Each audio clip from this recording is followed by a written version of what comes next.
तो ये कहानी है एक रहस्यमयी मौत और एक भूतिया वापसी की। बदला कब्र के उस पार से। प्राची के सामने वो खड़े हैं जिन पर यकीन करना मुश्किल है। उसके पिता संकेत विश्वकर्मा, जो मर चुके थे। महज 6 दिन पहले ही तो प्लेन क्रैश में उनकी मौत की खबर आई थी, पर अब उनका भूत बदला लेने लौट आया है। पिता की जगह अब प्राची ने ले ली थी, पर उसे सामना करना पड़ा अपने ही परिवार के लालच का। और जैसे जैसे भूत की आहट बढ़ती है, अपनों के धोखे की परतें भी एक एक कर खुलने लगती हैं। संजीव को लगता है कि उसके साथ धोखा हुआ है।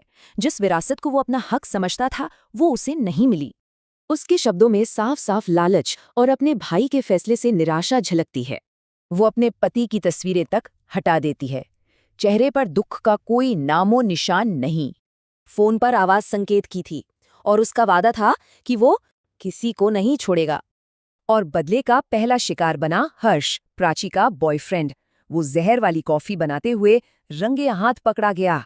इससे पहले कि हर्ष भाग पाता, उसे दीवार के आर पार फेंक दिया गया और उसकी वहीं मौत हो गई। तो हर्ष तो गया, पर असली सवाल अभी भी वही है। संकेत की मौत का जिम्मेदार आखिर कौन था? सच्चाई ये थी कि उसकी हत्या एक बिजनेस डील की वजह से हुई, जिससे उसने ठुकरा दिया था। तो ये लड़ाई थी एक आदमी के उसूलों और दूसरे के बेरहम इरादों की। संकेत का भूत ये भी बताता है कि प्राची ने एक बड़ा लेन देन किया था, पर क्यों?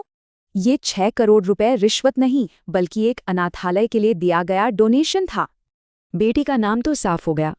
अब बारी थी संकेत के आखिरी और सबसे बड़े शिकार की। उधर मंत्री उमराव सिंह अपनी जीत का जश्न मना रहा था।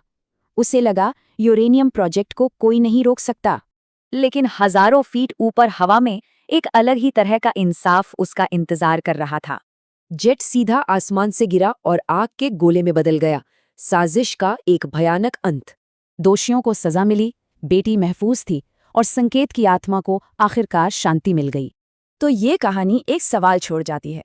जब दुनिया का न्याय फेल हो जाता है, तो क्या कोई और है जो इंसाफ करता है?